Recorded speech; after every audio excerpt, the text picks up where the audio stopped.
بسم اللہ الرحمن الرحیم وبہ نستعین سبحانک لا علم لنا الا ما علمتنا انک انت العلیم الحکیم الحمد للہ رب العالمین والصلاة والسلام علی سید المرسلین وعلی آلہ وصحبہ اجمعین ومن تبعہم بإحسان الی یوم الدین اعوذ باللہ من الشیطان الرجیم بسم اللہ الرحمن الرحیم وَإِذْ يَمْكُرُ بِكَ الَّذِينَ كَفَرُوا لِيُثْبِتُوكَ أَوْ يَقْتُلُوكَ أَوْ يُخْرِجُوكَ وَيَمْكُرُونَ وَيَمْكُرُ اللَّهُ وَاللَّهُ خَيْرُ الْمَاكِرِينَ۔ محترم بزرگوں، بھائیوں، اسلامی ماؤں اور بہنوں، اسلامی تقویم اور کیلنڈر کے اعتبار سے ہم اس کے آخری مہینے کے آخری ایام سے گزر رہے ہیں۔ آج ماہ ذی الحجہ کی 26 تاریخ ہے۔ 4 روز کے بعد اسلامی تقویم کا نیا سال شروع ہو جائے گا، جسے ہم محرم الحرام کہتے ہیں۔ ذوالقعدہ، ذی الحجہ، محرم الحرام، یہ اشہر حرم میں شامل ہیں، یعنی حرمت والے مہینے۔ چوتھا مہینہ رجب ہے۔ ان کی اپنی ایک فضیلت ہے، ایک حیثیت ہے شرعی اعتبار سے۔ اسلامی نیا سال محرم الحرام جب شروع ہوتا ہے تو جیسا کہ میں نے خطبہ جمعہ میں ذکر کیا کہ ہمارے یہاں اس کا نام لیتے ہی مسلمان تو مسلمان، غیر مسلموں کے یہاں بھی جس چیز کا تصور ابھرتا ہے، تعزیہ، کربلا کے واقعات، اس سے متعلقہ محفلیں اور کچھ ایسی رسمیں، طریقے جن کا حقیقت میں اسلام اور اسلامی تعلیم سے کوئی تعلق نہیں ہے۔ دوسری قومیں نئے سال جشن اور خوشی کے ساتھ مناتی ہیں۔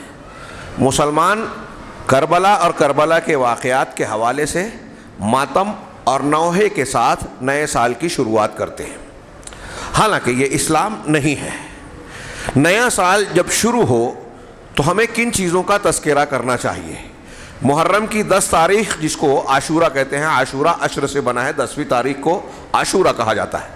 محرم کی عاشورہ کو 10ویں تاریخ کو جو لوگوں نے تعزیے والا، تعزیوں کی ڈبانے یا اس سے متعلقہ بعض دوسرے رسومات کا دن بنا دیا، اس دن کی حقیقت میں شریعت کے اعتبار سے کیا اہمیت ہے، فضیلت ہے، مقام ہے، یہ اگر ہم جانیں تو صرف اتنا کہہ سکتے ہیں کہ سیدنا موسیٰ علیہ السلام اور آپ کے ساتھ بنی اسرائیل کو اللہ تبارک و تعالیٰ نے فرعون اور اس کے پنجہ استبداد سے، اس کی قوم سے نجات دی تھی۔ معجزانہ طور پر وہ پوری طاقت، قوت، لشکر اور حکومت کا حامل، اور حضرت موسیٰ علیہ السلام بنی اسرائیل کے ان ٹوٹے پھوٹے لوگوں کے ساتھ جو برسوں سے غلامی کی عادت پڑ گئی تھی، جن کے اندر حوصلہ، طاقت، ہمت کی کوئی کا وجود ہی نہیں تھا، جو حضرت موسیٰ علیہ السلام سے بعد میں معجزات دیکھنے کے باوجود کہتے ہیں اذهب انت وربک فقاتلا انا ہاہنا قاعدون، آپ اور آپ کا رب جائیے، لڑیے، ہم یہاں بیٹھے رہیں گے۔ ایسی پست ہمت قوم جو غلامی سے نکل کر آئی ہے، ہمتیں ٹوٹی ہوئی ہیں، عورتیں ہیں، بچے ہیں، بوڑھے شامل ہیں اس میں، اور کوئی ہتھیار اور کوئی تیاری نہیں، فرعون کے لشکر سے مقابلے کا سوال ہی پیدا نہیں ہوتا۔ اللہ تبارک و تعالیٰ نے اسی 10 تاریخ کو ان کو سمندر سے راستہ پیدا کر کے دریا میں راستہ بنا کر نکالا، آل فرعون کو اس میں غرقاب کر دیا، معجزانہ طور پر موسیٰ اور بنی اسرائیل کی مدد فرمائی۔ اس حوالے سے موسیٰ علیہ السلام نے اس دن روزہ رکھا تھا شکرانے کا۔ اللہ کے نبی صلی اللہ علیہ وسلم نے کہا کہ ہم زیادہ حقدار ہیں کہ موسیٰ کی متابعت کریں، ہم بھی روزہ رکھیں گے، اور یہود کی مخالفت کرتے ہوئے 10 تاریخ کے ساتھ 9 کا بھی رکھیں گے۔ یہ اس کی شرعی حیثیت ہے کہ اس دن روزہ رکھا جائے۔ رمضان کے روزوں کی فرضیت سے پہلے 10 محرم کا روزہ فرض تھا، یہ ہم اور آپ جانتے ہیں، بس اتنی شرعی حیثیت ہے۔ لیکن آج کے اس پروگرام میں حضرت موسیٰ علیہ السلام کے واقعے کی تفصیلات تو ہمیں جاننا چاہیے، اس میں عبرت و نصیحت کے بڑے سامان ہیں۔ قرآن میں سب سے زیادہ جس نبی اور پیغمبر کا تذکرہ سابقہ نبیوں میں سے کیا گیا وہ حضرت موسیٰ علیہ السلام ہے، اس کی کئی حکمتیں ہیں وہ اپنے مقام پر۔ میں آج اس مجلس میں اختصار کے ساتھ ایک ایسا موضوع جو کئی گھنٹوں پر اگر بیان کیا جائے تو کم ہوگا، لیکن اختصار کے ساتھ نئے سال کی مناسبت سے جس واقعے کا تذکرہ کرنا چاہتا ہوں اور جس کا تذکرہ کرنا چاہیے ہر مسلمان بچے، جوان، بوڑھے، عورت، مرد اور عورت کو، جس کا مطالعہ کرنا چاہیے اور اسباق اور درست کو تازہ کرنا چاہیے، وہ ہے واقعہ ہجرت نبوی علیہ الصلاۃ والسلام، نبی کریم صلی اللہ علیہ وسلم کی ہجرت کا واقعہ۔ یہ ہجرت کا واقعہ ہم اور آپ، میں نہیں کہتا کہ آپ نے نہیں سنا ہے، نہیں پڑھا ہے، لیکن میں یہ کہہ سکتا ہوں کہ ہم لوگوں نے واقعہ ہجرت کی وہ اہمیت جانی پہچانی ہی نہیں جو اس کی اہمیت ہے، اس کے جو اثرات تاریخ پر، تاریخ اسلام پر مرتب ہوئے ہیں، ہم نے اسے سمجھا نہیں۔ صحابہ کرام رضوان اللہ علیہم اجمعین کی نگاہیں انتہائی دور رس اور گہری تھی، دور اندیش تھی۔ سیدنا عمر فاروق رضی اللہ تعالیٰ عنہ کے عہد خلافت میں بعض صحابہ نے یہ کہا کہ دوسری قوموں کے کیلنڈر ہیں، ان کی تاریخیں ہوتی ہیں، ہمارا بھی کیلنڈر اور تاریخ ہونی چاہیے۔ عمر فاروق رضی اللہ تعالیٰ عنہ نے کہا صحیح بات ہے، مشورہ کیا، حضرت علی کا مشورہ ہوا، کچھ رائے آئیں، حضرت علی کے مشورے پہ اتفاق رائے صحابہ کرام کا اس بات پر ہوا، حضرت عمر فاروق رضی اللہ تعالیٰ عنہ اور دیگر صحابہ نے اتفاق کیا کہ مسلمانوں کا جو کیلنڈر اور تقویم جس کو کہتے ہیں، ہمارا کیلنڈر تاریخ والا، اس کی بنیاد اللہ کے نبی جناب محمد رسول اللہ صلی اللہ علیہ وسلم کی ہجرت کے واقعے پر رکھنی چاہیے۔ مولانا ابوالکلام آزاد کے مضامین جو ان کی سیرت کی کتاب کو ترتیب دینے والے شخص نے اکٹھا کیا ہیں، اس میں پڑھیے، زبردست اور شاندار لکھا ہے۔ مولانا آزاد نے اس موضوع پر آنکھیں اگر آپ پڑھیں گے تو آپ کے دل و دماغ کا گویا دروازہ کھلے گا۔ انہوں نے بیان کیا کہ صحابہ کرام رضوان اللہ علیہم اجمعین کے سامنے دوسری قوموں کے طریقے بھی تھے۔ آپ دنیا کے ہندو مذہب، عیسائی مذہب، یہودی مذہب، جین مذہب اور دیگر مذاہب کے کیلنڈرز کو دیکھیے تو کسی نے اپنے نبی کی پیدائش کے دن کو کیلنڈر کی بنیاد بنایا۔ عیسائی جیسے ہم لوگ یہ عیسوی سن دیکھتے ہیں، حضرت عیسیٰ علیہ السلام کی ولادت کے اعتبار سے اس کو جوڑا جاتا ہے۔ ہاں آج 2021 اور یہ سب چل رہا ہے، جو حضرت عیسیٰ علیہ السلام کی ولادت، کسی قوم میں اپنے کسی بڑے شخصیت کے ملک کو فتح کرنے، تاج پوشی کے دن، اس کی پیدائش کے دن، ایسے کوئی جشن کے دن کو اپنے کیلنڈر کی بنیاد بنایا۔ صحابہ کرام کے سامنے یہ مثالیں موجود تھی، اور اگر ان مثالوں کو ترجیح دیتے، اس کی بنیاد پر صحابہ کرام اختیار کرتے، تو نبی کریم صلی اللہ علیہ وسلم کی ولادت کا دن بھی تھا، کیلنڈر اس کی بنیاد پر بنا سکتے تھے، اسے اختیار نہیں کیا۔ حضرت نبی کریم صلی اللہ علیہ وسلم کو جس دن نبوت ملی، رمضان المبارک کی آخری راتوں میں سے ایک رات میں، بعض شیخ صفی الرحمان استاذ محترم نے الرحیق المختوم میں حساب کتاب لگا کر بتایا کہ اس سال وہ 21ویں شب تھی۔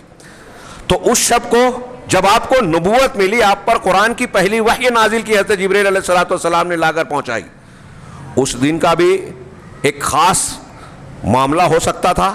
ان تناظر میں جو ہم دیکھتے ہیں دنیا میں، لوگ اختیار کرتے ہیں کہ تاج پوشی ہو رہی ہے یا فلاں کا جو کامیابی ملی ہے، تو اس دن تو ان کو نبوت ملی، اللہ کے نبی صلی اللہ علیہ وسلم کو اس دن کو اسلامی کیلنڈر کی بنیاد بنایا جائے، صحابہ نے اس کو بھی نہیں بنایا۔ پھر غزوہ بدر، جس کا تذکرہ قرآن کی ایک پوری سورت کا بیشتر حصہ سورۃ الانفال اپنے اندر سمیٹے ہوئے ہے، اور اس میں اللہ تبارک و تعالیٰ نے یوم بدر کو یوم الفرقان کا نام دیا، حق اور باطل میں فرق کر دینے والا دن۔ بہت عظیم الشان فتح تھی مسلمانوں کی، 313 1000 کے مقابلے میں، اور یہ 313 انتہائی نہتے اور کمزور اعتبار، ظاہری اعتبار سے، اور وہ 1000 پورے طریقے سے مسلح اور اس وقت کے سامان اسباب جنگ سے بالکل آراستہ اور لیس مسلح۔ یہ دنیا کی تاریخ کا، جنگ کی تاریخ کا ایک معجزہ ہے غزوہ بدر میں مسلمانوں کی فتح، جس کو قرآن نے یوم الفرقان کہا۔ اس دن کو بھی کیلنڈر کی بنیاد بنایا جا سکتا تھا، نہیں بنایا۔ اس کے بعد ایک اور بہت بڑا واقعہ ہوا کہ نبی کریم صلی اللہ علیہ وسلم کو جس شہر میں تنگ کیا گیا، عرصہ حیات مسلمانوں کے لیے تنگ سے تنگ تر کیا گیا کہ انہیں مکہ چھوڑنا پڑا، اسی مکہ میں اللہ کے نبی صلی اللہ علیہ وسلم مکہ سے نکلنے کے 7-8 سال کے بعد فاتحانہ آ رہے ہیں اور مکہ کو فتح کیا، بتوں سے صاف کیا، مشرکین کو جو ہے وہاں سے بے حیثیت بنا کر باہر کیا بعد میں۔ تو فتح مکہ وہ بھی رمضان میں ہوا، 20-21 رمضان کو۔ تو اس دن کو بھی کیلنڈر کی بنیاد بنا سکتے تھے کہ فتح مکہ سے جوڑا جائے اسلامی تاریخ کو۔ یہ محرم اور یہ مہینے پہلے سے تھے، ہمارا سن کب سے شروع مانا جائے، لیکن صحابہ کرام نے ایسے بڑے بڑے واقعات میں سے کسی کو بھی اسلامی تقویم اور تاریخ کے لیے منتخب نہیں کیا. منتخب کیا تو کسے؟ پوری سیرت رسول کے واقعے میں واقع ہجرت کو. مولانا آزاد فرماتے ہیں اور بجا فرماتے ہیں، اور صرف آپ ہی نہیں اور بھی علماء نے لکھا کہ اس اعتبار سے، نتائج کے اعتبار سے، اثرات کے اعتبار سے آپ اگر غور کریں تو پوری رسول اللہ صلی اللہ علیہ وسلم کی حیات طیبہ اور حیات مبارکہ میں جتنے بھی واقعات ہیں ان میں سب سے زیادہ اہم، سب سے زیادہ تاریخ پر اثر انداز ہونے والا، اسلام کی دعوت و تبلیغ کو مضبوط بنانے والا، اسلام کے فریضے کو دنیا میں پھیلانے کا سبب بننے والا سب سے بڑا کوئی واقعہ ہے تو وہ واقعہ ہجرت ہے. واقعہ ہجرت سے زیادہ اہم واقعہ پوری سیرت میں کوئی نہیں ہے. صحابہ کرام رضوان اللہ علیہم اجمعین کی گہری نگاہیں اس کا ادراک رکھتی تھی، اس لیے انہوں نے اسلامی تقویم کی بنیاد رکھی تاکہ رہتی دنیا تک مسلمان اس واقعے کو یاد رکھیں. ہم اور آپ اس کو تازہ کرتے رہیں، جب بھی ہم اسلامی کیلنڈر کی بات کریں تو واقعہ ہجرت ہمارے دل و دماغ میں تازہ ہو جائے. میں نے کہا وقت بہت کم ہے اور بہت اختصار سے میں بات کرنا چاہتا ہوں. اس موضوع پر میں نے 2.5 گھنٹے بھی خطاب کیا ہے اندور میں، لیکن لطف و طوالت کی بحث نہیں. میں اگر آپ اور ہم اختصار سے بات کر کے مقصود اور مقصد کو حاصل کر لیں تو یہ بہت بڑی بات ہے. میں عرض کروں کہ واقعہ ہجرت کا پس منظر آپ جانتے ہیں اختصار کے ساتھ، کہ جس دن سے نبی کریم صلی اللہ علیہ وسلم نے دعوت کا پیغام، دعوت اور پیغام الہی لوگوں تک پہنچایا کہ لوگوں لا الہ الا اللہ کہو فلاح پا جاؤ گے. واقعہ آپ جانتے ہیں. اس دن سے اہل مکہ آپ کے دشمن ہو گئے، آپ کو صادق، امین، قابل اعتماد سب کچھ مانتے تھے، لیکن چونکہ آپ کی دعوت توحید کی دعوت ان کے باپ دادا کے دین کے مخالف تھی، اس لیے آپ کی مخالفت پر آمادہ ہوئے. اور اسی دن سے آپ کی مخالفت شروع کی. جو آپ کو تکلیف پہنچا سکتے تھے، جس طریقے سے آپ کو ایذا پہنچا سکتے تھے، ستا سکتے تھے، سارے اسباب اختیار کیے. آپ کو اور آپ کے اوپر ایمان لانے والے مسلمانوں کو. مکہ کا وہ دور، ہجرت سے پہلے کے ادوار دیکھیے، مسلمانوں کی چیخیں سنائی دے گی، رونے بلکنے کی آوازیں آئے گی. کہیں کسی صحابی کو، حضرت بلال، حضرت خباب، حضرت خبیب، حضرت عثمان، ان لوگوں کو کہیں گرم ریت پر گھسیٹا جا رہا ہے، کہیں پتھر پر، سینے پر پتھر کی سیل رکھی جا رہی ہے، کہیں جو ہے باردان میں لپیٹ کر جو ہے ان کو جو ہے دھونی دی جا رہی ہے، کہیں جسمانی طور سے اذیت دی جا رہی ہے، کہیں باندھ کر کھینچا جا رہا ہے، کہیں حضرت سمیہ اور ان کے خاندان والوں کو اذیت دی جا رہی ہے، ان کی شرمگاہ پر برچھا مار کر ابو جہل نے شہید کر دیا. ایسے واقعات روز ہونے لگے. اللہ کے نبی صلی اللہ علیہ وسلم کو ذہنی اذیت، جسمانی اذیت، نفسیاتی اذیت، مختلف طریقے کے الزامات، آگے چل کے بائیکاٹ کیا گیا 3 سال تک شیب ابی طالب میں، اور اس طرح مختلف قسم کی اذیتیں، تکلیفیں دی جاتی رہی. آپ اس سے اندازہ لگائیے کہ جب نبی کریم صلی اللہ علیہ وسلم کے پاس صحابہ نے شکایت کی کہ آپ مدد کے لیے دعا کیوں نہیں کرتے، تو آپ نے تسلی دیتے ہوئے کہا کہ تم جلد بازی کرتے ہو. بخاری کی روایت میں حضرت خباب نے کہا، کعبہ میں آ کر شکایت کی، تم سے پہلے ایسے لوگ بھی تھے کہ جن کو اتنی اذیتیں دی گئی حق کے قبول کرنے اور اس دعوت کو آگے بڑھانے کے جرم کے پاداش میں کہ ان کے جسم کو لوہے کی کنگھیوں سے گوشت اور ہڈیوں کو الگ کر دیا گیا، ان کے سر پر جو ہے وہ آرے چلا کر جسم کو 2 دھڑوں میں تقسیم کر دیا گیا، لیکن تم جلد بازی کر رہے ہو. اس کے باوجود اللہ کے نبی صلی اللہ علیہ وسلم ایک طرف یہ تسلی دے رہے ہیں، حضرت سمیہ اور ان کے شوہر اور بیٹے کو اذیت دی جا رہی ہے، اللہ کے رسول صلی اللہ علیہ وسلم گزر رہے ہیں لیکن مدد نہیں کر پا رہے ہیں. اندازہ لگائیے کتنے سنگین حالات تھے. اللہ کے رسول صلی اللہ علیہ وسلم نے آل یاسر کو صرف اتنی تسلی دی، صبر یا آل یاسر موعدکم الجنہ، اے آل یاسر صبر کرو، تمہارا ٹھکانہ جنت ہے، وعدے کی جگہ جنت ہے. رسول ہے، پیغمبر ہے. جو لوگ انبیاء اور رسولوں سے مدد کی امید دیکھ رہے ہیں، اللہ کے رسول کہ ان کے جانثار فدائی ایمان لانے والے ابتدا میں اذیتوں میں گھرے ہوئے ہیں، وہاں سامنے مدد نہیں کر پا رہے ہیں، تسلی دے رہے ہیں. آج کوئی اولاد مانگ رہا ہے بزرگوں سے، شیخ عبد القادر جیلانی فلاں بزرگ کی قبر پر، اور اس سے اور اس سے. کوئی بزرگ نبی کسی پیغمبر کے درجے کو پہنچ سکتا ہے، پیروں کی دھول کو؟ اور پھر سید المرسلین کو؟ سید المرسلین کچھ نہیں کر پا رہے ہیں. کہیں موقع پڑ رہا ہے اللہ سے مانگ رہے ہیں، مدد مانگ رہے ہیں، نعمتیں مانگ رہے ہیں. آپ پورے واقعہ ہجرت میں بھی یہ چیز ملاحظہ کریں گے. چنانچہ آپ نے یہ تلقین تو کی. سن نبوت کے چوتھے یا پانچویں سال میں آپ نے بعض مسلمانوں کو اجازت دی کہ آپ لوگ حبشہ کی طرف ہجرت کر جاؤ. دور سفر, اس شہر سے دوسرے شہر جانا, کوئی اور ٹھکانہ نہیں ہے, زبان الگ, شہر الگ, لوگ, تہذیب و ثقافت الگ, اور بہت دور دراز کا سفر, اور وہاں کوئی ٹھکانہ, دوست و احباب, آسرا بھی نہیں ہے. آج کی طرح رہنے سہنے کے کوئی ٹھکانے بھی نہیں ہیں. ہجرت کر گئے. ہجرت کا معنی ہوتا ہے چھوڑنا. یہاں کیا چھوڑا انہوں نے؟ اپنے وطن کو, گھر بار کو, شہر کو, رشتہ و پیوند کو, کاروبار کو. اللہ تبارک و تعالیٰ کے راستے میں دین اور عقیدہ بچاتے ہوئے ایک شہر سے جہاں فتنے میں بندہ مبتلا ہو رہا ہو, دوسرے شہر کی طرف منتقل ہونا جہاں دین پر کھل کر عمل کر سکے, اپنے عقیدے پر جمع رہ سکے, اس کو ہجرت کہتے ہیں. اس سفر کو ہجرت کئی قسم کی ہوتی ہے. گناہوں کو چھوڑ دینا, المہاجر من ہاجر ما نہی اللہ ورسولہ عنہ. مہاجر وہ ہے جو اللہ اور اس کے رسول کی منع کی ہوئی چیزوں کو چھوڑ دے وے. فہجرہم ہجرا جمیلا, قرآن کی ایک آیت ہے کہ برے لوگوں کا ساتھ چھوڑ دیجئے, یہ بھی ایک ہجرت ہے. تو ہجرت کی اس طرح کئی قسمیں ہیں. یہاں جس ہجرت کی ہم بات کر رہے ہیں, اللہ کے نبی صلی اللہ علیہ وسلم اور صحابہ کرام نے دین اور عقیدے کی حفاظت کے لیے مکہ سے اللہ کے حکم اور اجازت کے بعد مدینہ کی طرف جو سفر کیا. تو پہلے آپ نے یہ حکم دیا. آپ تھوڑی دیر کے لیے سوچئے کہ صحابہ کرام مکہ سے حبشہ جا رہے ہیں, کتنی مشقت, آسانی کا سفر تھا. ایک اندھے مستقبل کی طرف دنیاوی اعتبار سے کہیں تو اندھیرے کی طرف سفر تھا. وہاں کوئی رشتہ دار نہیں ہے, کاروبار نہیں ہے, آسرا نہیں ہے, جا رہے ہیں. ہاں, کیوں جا رہے ہیں؟ عقیدہ بچانے کے لیے. جان کے ساتھ عقیدہ بچائے, اور کبھی جان قربان پر کرنا پڑے تو بعد میں صحابہ نے یہ بتایا کہ جان دے دیں گے تب بھی عقیدے کی حفاظت کریں گے. اس سے پتہ یہ چلا کہ حالات کتنے سنگین اور شدید تھے کہ صحابہ کرام کے لیے یہ آسان تھا کہ اپنا گھر بار, وطن, رشتہ داروں کو, کاروبار کو, رہائش کے اپنے علاقے کو چھوڑ دیں. دوسری جگہ مشکلات کا سامنا کر کے ہم وہاں جی لیں گے, یہاں جینا دوبھر ہو گیا. تو پہلی چیز یہ معلوم پڑی کہ حالات انتہائی سنگین اور سخت تھے. ہم نے اس کا 5% بھی نہیں چکھا ہے, اور 1% بھی نہیں, اور ہم چیختے چلاتے ہیں. اور وہ دین کے لیے تھا. ہم تو ویسے دین پر ہیں بھی نہیں, دین کے لیے جینا مرنا ہم نے سیکھا ہی نہیں. ایک بات. دوسری چیز کہ صحابہ کرام نے عقیدے اور اسلام, دین کو بچانے کے لیے یہ سفر کیا. اللہ کے نبی صلی اللہ علیہ وسلم اور باقی صحابہ نے بھی بعد میں مدینہ کی طرف کیا. اس میں اس بات کا کھلا ہوا ثبوت ہے کہ اگر ہمارے لیے مشکل حالات آ جائیں, کوئی ہم سے یہ کہے کہ یا تو اسلام چھوڑو یا ملک چھوڑو, اسلام چھوڑو یا جان دو, اسلام چھوڑو یا مال دو, اسلام چھوڑو یا فلاں رشتہ داروں کو چھوڑنا پڑے گا, تو ہماری چوائس اور انتخاب کیا ہونا چاہیے؟ کیا ہونا چاہیے؟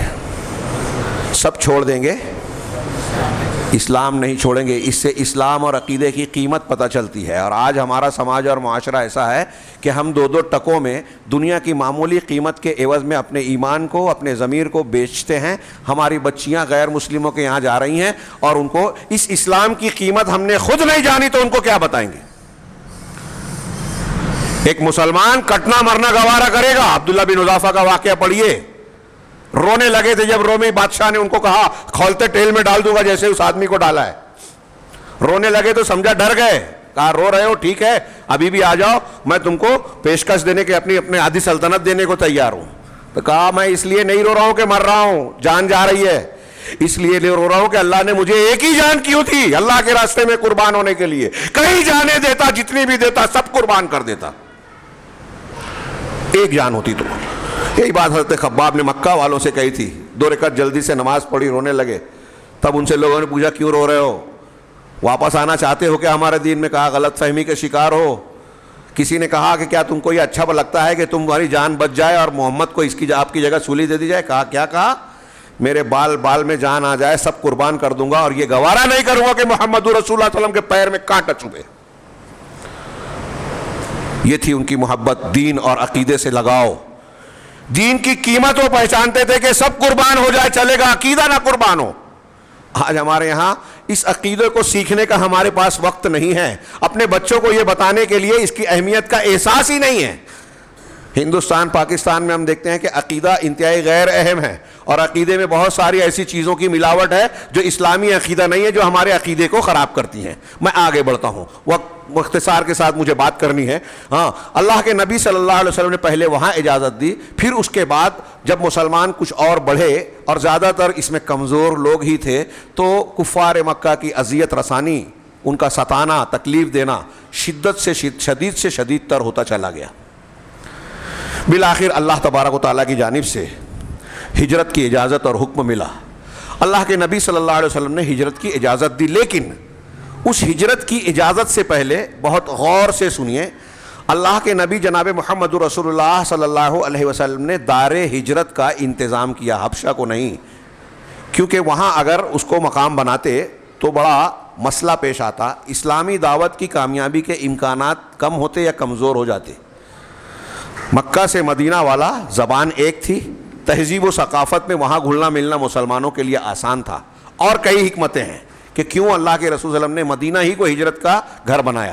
تو اب اس کی تیاری آپ نے کیسے کی؟ اللہ کے نبی صلی اللہ علیہ وسلم کی ذہانت، قیادت، دور اندیشی دیکھیے کہ ابھی ہجرت خود نہیں کی، صحابہ کرام کو بھیجنے والے ہیں، لیکن اس سے پہلے ہجرت سے 1 سال 2 سال پہلے 2 بیعتیں ہوئی انصار کی طرف سے، اوس و خزرج کے کچھ لوگ حج کے لیے آئے۔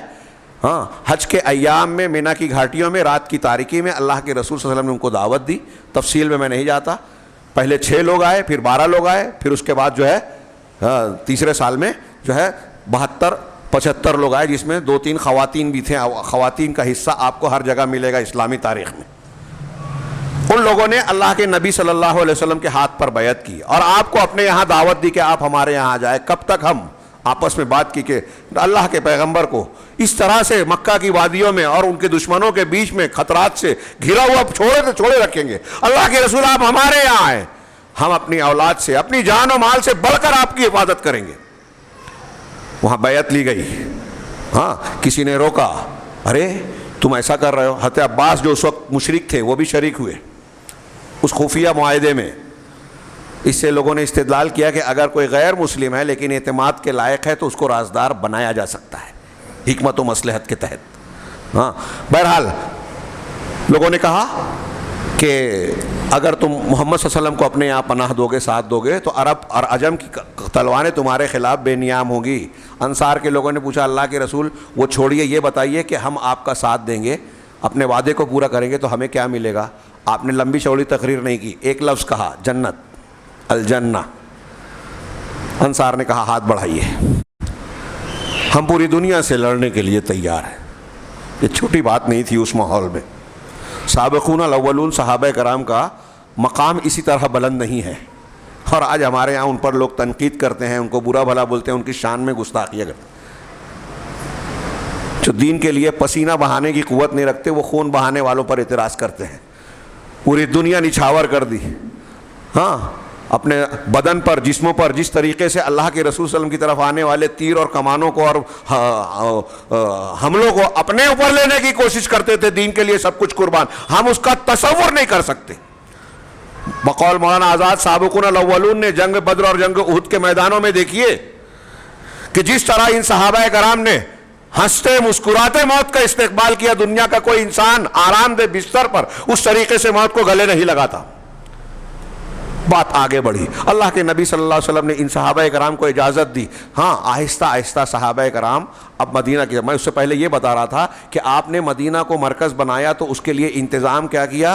دوسری بیعت کے بعد حضرت مصعب ابن عمیر رضی اللہ تعالیٰ عنہ کو مبلغ اسلام بنا کر مدینہ بھیجا، اور وہ وہاں پہنچ کر حضرت اسید بن حضیر رضی اللہ تعالیٰ عنہ کے ساتھ دعوت و تبلیغ کا کام کرنے لگے، اور سال بھر پورا نہیں گزرا تھا کہ مدینہ کا کوئی گھر، تقریباً ہر گھر میں اسلام کی دعوت پہنچ گئی، اور کوئی گھر ایسا نہیں بچا جس میں کوئی نہ کوئی 1-2 مسلمان نہ ہوا ہو۔ کتنی عظیم الشان بات ہے، کیسا کردار ہے۔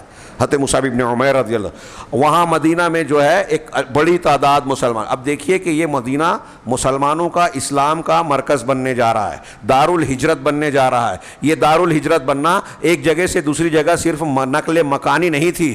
میں یہاں آپ لوگوں کو کہوں گا کہ غور سے سنیے گا اور سمجھنے کی کوشش کیجئے گا کہ اللہ کے نبی صلی اللہ علیہ وسلم مکہ سے جو مدینہ گئے تو دراصل اللہ کی دعوت اور اس اسلام کو ایک محفوظ پناہ گاہ اور مرکز عطا کرنے کے لیے, اسلام کی ایک ریاست بنانے کے لیے, اسلامی تہذیب و ثقافت کا ایک نمونہ بنانے کے لیے مدینہ تشریف لے جا رہے ہیں. اور یہ اسلامی ثقافت جب یہاں مدینہ میں جو ہے تشکیل پائی اور آگے نشو و نما پائی تو اس سے پوری دنیا میں روشنی پھیلی, اور آج دنیا میں جو بھی بھلائیاں ہیں علم کی, تحقیق کی, وہ اسی مدینہ کی ثقافت کا اور تہذیب کا حصہ ہے. آج ہم اور آپ یہاں جو مسلمان ہیں, ہاں مولانا آزاد نے کہا کہ واقعہ ہجرت سب سے اہم واقعہ ہے. کیوں؟ اگر ہجرت اللہ کے رسول صلی اللہ علیہ وسلم نے نہیں کی ہوتی تو مدینہ کا معاشرہ تشکیل نہیں پاتا, مسلمانوں کی قوت نہیں بنتی. اگر آپ نے ہجرت نہیں کی ہوتی تو غزوہ بدر نہیں ہوتا اور بدر کی فتح نہیں ملتی. اگر آپ نے ہجرت نہیں کی ہوتی تو غزوہ خندق نہیں ہوتا, اس کی فتح نہیں ملتی. اگر آپ نے ہجرت نہیں کی ہوتی تو فتح مکہ نہیں ہوتا, مکہ فتح نہیں ہوتا. جتنی بات کی کامیابیاں ہیں, اور پھر حضرت ابوبکر صدیق, عمر فاروق, عثمان غنی اور حضرت علی وغیرہ کے زمانوں میں اسلام کا علاقہ بڑھتا چلا گیا, اور حضرت عمر اور عثمان غنی کے زمانے میں 1/3 دنیا کے 1/3 حصے سے زیادہ مسلمانوں کی حکومت بن گئی. یہ کس وجہ سے؟ ان تمام کامیابیوں کی جڑ بنیاد میں ہجرت کا بیج کام کر رہا تھا. ہجرت اللہ کے رسول صلی اللہ علیہ وسلم نے نہیں کی ہوتی تو یہ ساری کامیابیاں نہیں ملتی. یہ صحابہ کرام جانتے تھے. اور ہجرت قسم پرسی سے عبارت ہے, ہاں, بے سہارا, دنیاوی اعتبار سے بے سہارا. دیکھیے مسلمانوں کا جو ہجرت کا واقعہ ہے, کیوں ہجرت کرنی پڑی؟ کمزور تھے, دنیاوی اعتبار سے بے بسی کا شکار تھے, ہاں, لیکن اس کمزوری اور بے بسی کی حالت میں بھی اسلام پر جمے رہے, استقامت کی, صبر کیا, اللہ تبارک و تعالیٰ پر بھروسہ کیا. مقابلہ نہیں کر سکتے تھے اس لیے صرف اللہ سے دعا کی. یہ مسلمان کا سب سے مضبوط ہتھیار ہے. آپ صبر کیے. دیکھیے اللہ کے رسول صلی اللہ علیہ وسلم 13 سال تک مکہ میں رہے, یہ پریشانیاں اٹھاتے رہے. ہم 2 مہینہ ہوتا ہے کسی معاملے میں پریشانی میں مبتلا ہوتے ہیں تو بے صبری کی بات کرتے ہیں کہ اتنا دن ہو گیا دعا کر رہے ہیں, کچھ ہو ہی نہیں رہا ہے. اللہ تبارک و تعالیٰ لوگوں کو جانچتا ہے ایک مدت تک. اور جب نبی کریم صلی اللہ علیہ وسلم اور یہ بڑے بڑے صحابہ کرام کو اتنی جانچ پڑتال, مشقت, محنت اور قربانیوں سے گزرنا پڑتا تو ہم کو اور آپ کو اونچا مقام ایسے ہی بغیر قربانی کے مل جائے گا؟ ہجرت کا ایک سبق یہ ہے کہ کامیابی اور بلند مقام انسان کو اسی وقت ملتا ہے جب راہ حق میں وہ قربانی دیتا ہے, مشقتیں جھیلتا ہے, صبر کرتا ہے, اللہ تبارک و تعالیٰ سے لو لگا کر اس سے خالص دعا مانگتا ہے, اس کی توحید پر جمع رہتا ہے.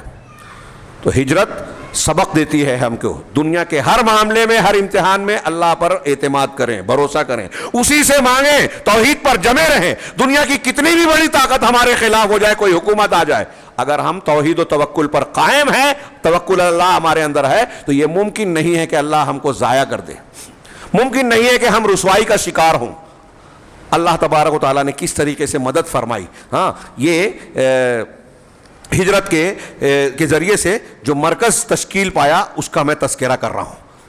اللہ کے نبی نے صلی اللہ علیہ وسلم نے بالآخر جب آپ نے تمام صحابہ کو, بیچ کے واقعات کو میں ترک کر رہا ہوں کہ کیسی کیسی اذیتیں تکلیفیں دی, کیا کیا طریقے اختیار کیا وہ کفار مکہ نے, بائیکاٹ کرنا, پیشکش کرنا, لالچ دینا, دھمکی دینا, جسمانی اذیت اور نہ جانے کیا کیا. اب اللہ کے نبی صلی اللہ علیہ وسلم کے تعلق سے جب یہ معاہدہ ہو گیا تو کفار نے مزید چھیمے گوئیاں شروع کی کہ اب یہ مدینہ میں ان کو اگر مرکز مل گیا تو ہمارے لیے درد سر بن جائے گا, مسلمانوں کو ایک پناہ گاہ مل جائے گی. اب اللہ کے نبی صلی اللہ علیہ وسلم نے ہجرت کرنے سے پہلے ہجرت کے مقام کی گویا تیاری کی, مصعب بن عمیر کو بھیج کے وہاں ماحول تیار کیا کہ اب وہاں جائیں تو ایک معاشرہ اور ماحول تشکیل دینے میں آسانی ہو, ایک مسلمانوں کی اچھی خاصی تعداد وہاں مل جائے اور مکہ والوں کی طرح مخالفت کا ڈر خوف نہ رہے, یہاں جو وہ کچھ کرنے نہیں دے رہے ہیں. یہ ایک طرف. دوسری طرف نبی کریم صلی اللہ علیہ وسلم نے جب اجازت ملی تو پہلے عام مسلمانوں کو اجازت دی کہ آپ لوگ ہجرت کرو. سارے مسلمان بتدریج چلے گئے. سب سے پہلے ابو سلمہ, حضرت ابو سلمہ بن عبد الاسد رضی اللہ تعالی عنہ گئے. یہ ابو سلمہ کون ہے؟ حضرت ام سلمہ رضی اللہ تعالیٰ عنہا کے پہلے شوہر کہ ان کے انتقال کے بعد جب وہ بیوہ ہو گئیں تو بعد میں رسول اللہ صلی اللہ علیہ وسلم کی زوجیت میں آئیں ام سلمہ رضی اللہ تعالیٰ عنہ. ان کی ہجرت کا واقعہ اور ان کے بعد ام سلمہ رضی اللہ تعالیٰ عنہ کا واقعہ آپ پڑھیں گے تو آپ کی آنکھوں سے آنسو جاری ہو جائیں گے. بڑی شدید محبت تھی. ہاں گھر والے یہ ہجرت کے لیے جانا چاہ رہی تھی, گھر والے پکڑ کے کھینچ رہے ہیں, آخر میں روک لیا. سال بھر وہ جاتی آتی تھی, بالآخر گھر والوں نے تنگ آ کر لوگوں کے کہنے پر کہا کہ تم چلے جاؤ اپنے شوہر سے جا کے ملو. اکیلی مکہ سے مدینہ کے لیے نکل پڑی, 500 کلومیٹر کا فاصلہ, اکیلی عورت نکلی. اس زمانے میں آج کل کی سواریاں سہولتیں نہیں تھیں. راستے میں ایک شخص ملے اور ان کہا کہ کہاں بتایا گیا, کہا انہوں نے یثرب تک, اس وقت مدینہ کو یثرب کہا جاتا تھا, وہاں تک پہنچے اور کہا کہ یہ تمہاری بستی, تمہارا شوہر یہیں ہے, چلی جاؤ. تو یہ ابو سلمہ رضی اللہ تعالیٰ عنہ سب سے پہلے ہجرت کرتے, اس کے بعد یکے بعد دیگرے چپکے مختلف صحابہ خاموشی سے چھپ کر جاتے رہے, چھپ کر اپنی جان بچا کر جا رہے ہیں. لیکن جب حضرت عمر فاروق رضی اللہ تعالیٰ عنہ کو نکلنا ہوا تو آپ نے تیاری کی, ہتھیار بند ہوئے, گھر سے نکلے اور اس کے بعد جو ہے گئے مکۃ المکرمہ حرم میں جو ہے آپ نے طواف کیا. طواف کے بعد 2 رکعت نماز پڑھی اور حضرت عمر فاروق اعلان کرتے جا رہے تھے کہ میں ہجرت کرنے جا رہا ہوں, جس کی طاقت ہے وہ مجھے روک لے. اور آپ سارے ارکان انجام دے رہے ہیں. اور اس کے بعد نکل کر کہا کہ میں ہجرت کرنے جا رہا ہوں, جو شخص چاہتا ہے کہ اس کی ماں اسے گم پالے ہوئے, اس کی بیوی بیوہ ہو جائے, اس کے بچے یتیم ہو جائیں, تو اس وادی کے باہر یعنی حرم کے باہر مجھ سے ملے اور میرے ساتھ 2 ہاتھ کر لے. کوئی نہیں آیا. حضرت عمر ایک قافلے کے ساتھ مدینہ کی طرف روانہ ہوئے. اخیر میں یہاں یہ دیکھیے کہ نبی کریم صلی اللہ علیہ وسلم پہلے کمزور مسلمانوں کو بھیج رہے ہیں. اس میں حضرت عمر مضبوط تھے, کچھ مضبوط تھے, لیکن پھر بھی ان کے لیے امتحان کی گھڑیاں تھیں, پریشانیاں تھیں, مخالفتیں تھیں, عرصہ حیات تنگ کیا جا رہا تھا. اللہ کے نبی صلی اللہ علیہ وسلم آخر میں بچے, حضرت علی بچے. حضرت ابوبکر صدیق کو آپ نے روک رکھا تھا, وہ پہلے ہجرت کرنا چاہتے تھے تو آپ نے روک لیا تھا. ہاں اس کے بعد حضرت ابوبکر صدیق کے خاندان کے لوگ, جس میں حضرت عائشہ, حضرت اسماء رضی اللہ عنہما, ہاں حضرت عبداللہ جو حضرت ابوبکر صدیق کے بیٹے, ان کے غلام عامر بن فہیرہ, کتنے لوگ مدینہ میں مکہ میں باقی بچے. اب اسی دوران جب مکہ والوں کو تشویش ہوئی ہاں کہ یہ محمد صلی اللہ علیہ وسلم کا ایک ٹھکانہ بنتا جا رہا ہے اور اگر یہ نکل گئے, ہاتھ سے چلے گئے تو بڑی دقت اور پریشانی کی بات ہوگی. چنانچہ انہوں نے جو ہے میٹنگ رکھی دار الندوہ میں, ہاں کعبہ کے صحن میں دار الندوہ, جہاں ان کی میٹنگیں ہوتی تھی. لمبی تشریح میں نہ جاتے ہوئے 3 رائے آئی. ایک نے کہا کہ ان کو جلا وطن کر دو. ابلیس کے بارے میں سیرت کی کتابوں میں روایتیں ہیں کہ ابلیس شیخ نجدی کی شکل میں وہاں آیا. اس نے کہا کہ نہیں, باہر نکالو گے تو ساتھیوں کے ساتھ مل کے بعد میں تم پر حملہ کرے گا. کہا ہاں یہ بات تو ہے. تو کہا ان کو قید کر دو. تو کہا اس کے ساتھی مل کر آ کے آپ تم کو قید سے چھڑا لیں گے. کہا ہاں یہ بات تو ہے. تو ابو جہل نے یہ رائے دی کہ سارے قبیلے کے ایک جوان کو بلاؤ, جتنے قبیلے ہمارے یہاں ہیں, بنو ہاشم کو چھوڑ کر, بنو ہاشم کے اللہ کے رسول اللہ تھے, ہر قبیلے کا ایک جوان مل کر محمد صلی اللہ علیہ وسلم کو یکبارگی ایک آدمی کی طرح مل کر قتل کرے. اس سے یہ ہوگا کہ بنو ہاشم سارے قبیلوں سے دشمنی نہیں مول لے گا, جنگ نہیں کرے گا, قصاص کی بات نہیں کرے گا. خون بہا یا دیت اونٹ کی شکل میں دینا ہوتی ہے تو ہم سب مل کر ان کا خون بہا دے دیں گے اور مسئلہ ختم ہو جائے گا. سب لوگ اس پہ راضی ہو گئے. اور روایتوں میں ہے کہ وہ ابلیس جو شیخ نجدی کی شکل میں کہا تھا, اس نے کہا القول ما قال الفتح, کہ یہ بات تو جو جوان بات نے کہی یہ بات ہے, یعنی یہ واقعی بات ہے, رائے ہے. اس کو قبول کر لیا گیا. ان لوگوں نے طے کیا کہ آج رات یہ کام کیا جائے گا. اللہ تبارک و تعالیٰ نے حضرت جبرائیل علیہ السلام کے ذریعے نبی کریم صلی اللہ علیہ وسلم کو اس کی خبر دی. آپ سخت دھوپ میں دوپہر کے وقت ابوبکر صدیق کے گھر آئے. روایتوں میں ہے کہ آپ سمجھ گئے کہ اس وقت آپ نہیں آتے تھے, آپ آ رہے ہیں. اور اس روایت میں یہ بھی ہے کہ آپ کا سایہ تھا. ہمارے یہاں کچھ لوگ بولتے ہیں کہ نبی کریم صلی اللہ علیہ وسلم کا سایہ نہیں تھا, تو آپ آئے, آپ کا سایہ بھی دھوپ میں دکھائی دے رہا تھا. بہرحال حضرت ابوبکر صدیق نے پوچھا کیا بات ہے, تو کہا کہ گھر والوں کو خلوت میں بات کریں. کہا آپ کے اہل خانہ ہی ہیں, آپ کی حضرت عائشہ سے نکاح ہو چکا تھا. تو کہا اللہ تعالیٰ نے ہجرت کی اجازت دے دی. تو کہا میں رفاقت میں رہوں گا, ساتھ رہوں گا. کہا ہاں, خوش ہو گئے. تو کہا سواری کا انتظام میں کروں گا. اللہ کے رسول صلی اللہ علیہ وسلم نے کہا کہ اس کا پیسہ میں دوں گا, خرچ میں کروں گا. نبی کریم صلی اللہ علیہ وسلم ہجرت کرنے جا رہے ہیں, خرچ کا انتظام میں شریک بھی ہو رہے ہیں. ابوبکر صدیق اپنا پیسہ بھی لگا رہے ہیں. ہاں بات طے ہو گئی, کچھ باتوں کا اتفاق ہوا اور پھر آپ گھر تشریف لے گئے. گھر پہ حضرت علی رضی اللہ تعالیٰ عنہ کو آپ نے متعین کیا کہ آپ جو ہیں وہ آج رات میں میرے گھر رہو, میری جو خاص چادر ہے اس کو آپ اوڑھ لیں, میرے بستر پر سو جائیں, تم کو کوئی نقصان نہیں پہنچے گا, اور آپ کا یہ کام ہے تاکہ آپ کو دیکھ کر ان کو دھوکہ ہو کہ میں موجود ہوں. اور دوسری بات یہ کہ میرے پاس مکہ والوں کی امانتیں رکھی ہوئی ہیں, مکہ والوں کی کچھ لوگوں کی امانتیں ہیں, تمہارا کام یہ ہے کہ تم امانت جن کی ہے ان کو لوٹا دینا. یہاں اس میں کئی سبق ہے. ہاں, میں اپنی باتیں عرض کروں, یہاں کچھ اقتباس پڑھتا ہوں تاکہ میری بات طویل ہو جائے گی, بات کو سمیٹ سکیں. کہ ہجرت کا یہ مستحکم منصوبہ 7 افراد کے اشتراک سے انجام پذیر ہوا. بیچ سے ایک عبارت پڑھ رہا ہوں شیخ عبدالحلیم اویس کی, اس کا ترجمہ ہے, جن میں سے ہر ایک نے اپنے کردار کو انتہائی خوش اسلوبی سے انجام دیا اور کسی سے کوئی بھی غلطی سرزد نہیں ہوئی. ہجرت کا جو پورا واقعہ ہے 7 افراد اس میں شریک ہوئے. باقی مسلمان تو جا چکے ہیں, یہی بچے ہیں. نمبر 1, رسول اللہ صلی اللہ علیہ وسلم پہلی شخصیت, اس منصوبے کی سب سے اہم شخصیت تھے, مرکزی شخصیت تھے. آپ کو حکم خداوندی کا انتظار تھا. نفسیاتی طور پر اس مہم کو سر کرنے کے لیے آپ پوری طرح تیار تھے تاکہ مکہ کے محاصرے سے نکل سکیں. دعوت یہاں مشکل ہوتی جا رہی تھی, مشکل ہونے کی شکل میں آپ طائف بھی جا چکے تھے, وہاں سے بھی نا امید ہو کر لوٹ چکے تھے. اب یہاں سے نکلنا تھا, دعوت کے لیے بھی ضروری تھا. جب آپ کو بتایا گیا کہ قتل کی سازش میں لوگ مصروف ہیں اور ان کی چال کو ناکام بنانے کا فیصلہ قدرت نے کر لیا ہے, تو اس وقت آپ نے سفر کا انتظام شروع کر دیا. حضرت جبرائیل نے جب یہ خبر دی, رسول اللہ صلی اللہ علیہ وسلم کا کوئی قدم بغیر حکم الہی کے نہیں اٹھتا تھا. ایک مرحلے سے دوسرے مرحلے میں آپ قدرت کی رہنمائی کے بعد ہی منتقل ہوتے تھے. یہ معاملہ اتنا بڑا تھا, یہ معاملہ زیادہ بڑا تھا, اس لیے ایک نئے مرحلے کی ابتدا تھی جس میں نئے قوانین اور نئی صلاحیتوں کی ضرورت تھی. اب ایک نئے زندگی کا آغاز, حکومت کی داغ بیر ڈالی جا رہی تھی. نبی کریم صلی اللہ علیہ وسلم مدینہ کی طرف جو جا رہے ہیں چھوٹا موٹا معاملہ نہیں تھا. جب یہ حکم آ گیا تو آپ فوراً اپنے صحابی حضرت ابوبکر صدیق کے پاس پہنچے, جنہیں حکم سن کر بے حد مسرت ہوئی اور انہوں نے آپ کے ساتھ چلنے کی درخواست کی. حکم الہی کے بعد ظالم بستی سے نکلنے کے لیے رسول صلی اللہ علیہ وسلم نے ہر ایک کی ذمہ داری متعین فرمائی.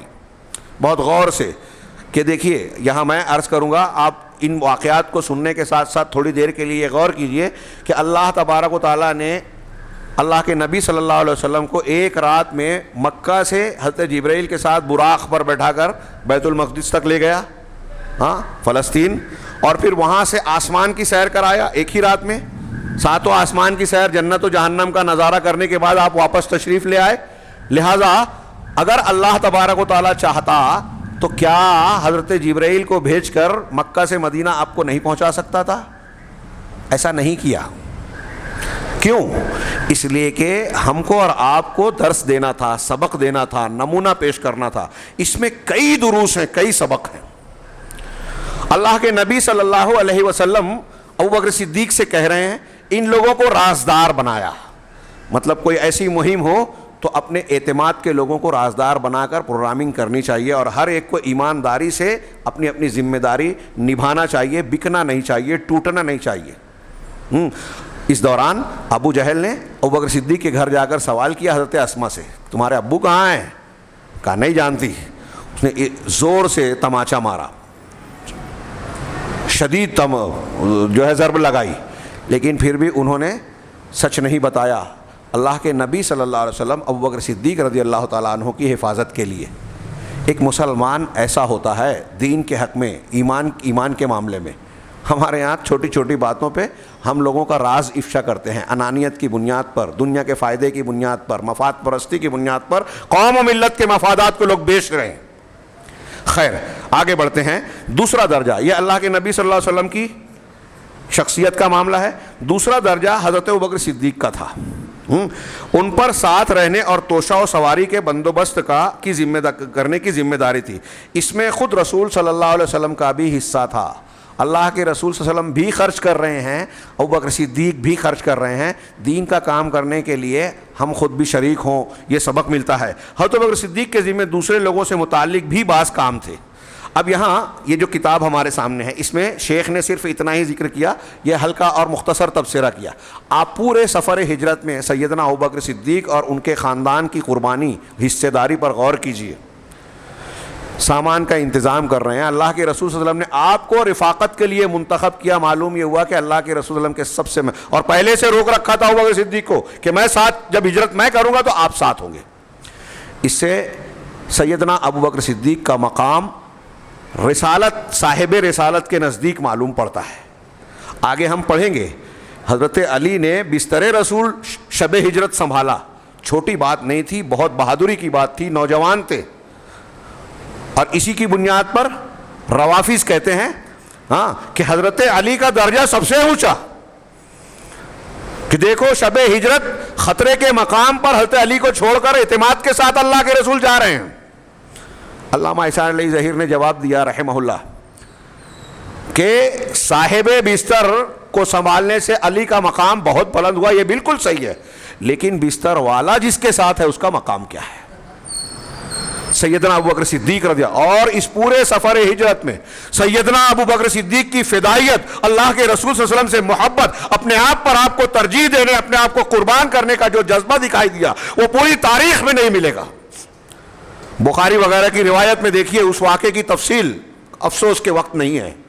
جب غار میں پہنچتے ہیں کس طرح ابوبکر صدیق کہتے ہیں کہ اللہ کے رسول آپ باہر ٹھہریے، پہلے میں جاتا ہوں. کوئی نقصان دہ چیز ہو، کیڑا مکوڑا، سانپ بچھو، تو مجھے نقصان پہنچے.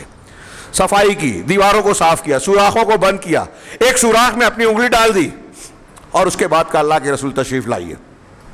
آپ کے زانوں پر رکھ کے جب آرام کر رہے ہیں، اس وقت اللہ کے نبی صلی اللہ علیہ وسلم ابوبکر صدیق رضی اللہ تعالیٰ عنہ کو کسی چیز نے ڈس لیا، پیر ہلایا نہیں کہ میں پیر ہلاؤں گا تو اللہ کے رسول صلی اللہ علیہ وسلم کے آرام میں خلل پڑ جائے گا.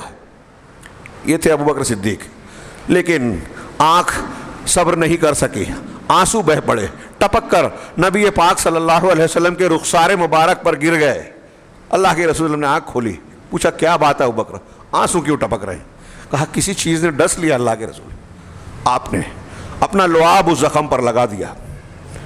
ابوبکر صدیق کا یہاں غار میں یہ معاملہ. اس کے بعد آگے بڑھتے ہیں. خود ابوبکر صدیق کا بیان ہے. ایک صحابی نے کہا تھا کہ میں آپ کا کام کروں گا، پہلے آپ ہجرت کا اپنا سفر بیان کیجئے. صحیح بخاری کی روایت بتائیے. کہتے ہیں کہ ہم رات بھر چلتے رہے، نکلے غار سے جب 3 دن کے بعد ابھی اس کا تذکرہ آئے گا. 3 دن غار میں قیام کیا. اس کے بعد نکلے تو عبداللہ بن اریقط جو پہلے سے متعین تھے اور اس وقت اپنے قوم کے مذہب پر یعنی مشرک تھے. دیکھیں یہاں بھی ایک مشرک سے آپ مدد لے رہے ہیں لیکن قابل بھروسہ تھے. تو قابل بھروسہ مشرکین سے کام، اسلامی کام میں مدد لی جا سکتی ہے. ان کو بلایا، وہ سواری لے کر آئے. ان کو پہلے سے کہا جا چکا تھا اور وہ راستوں کے جانکار تھے.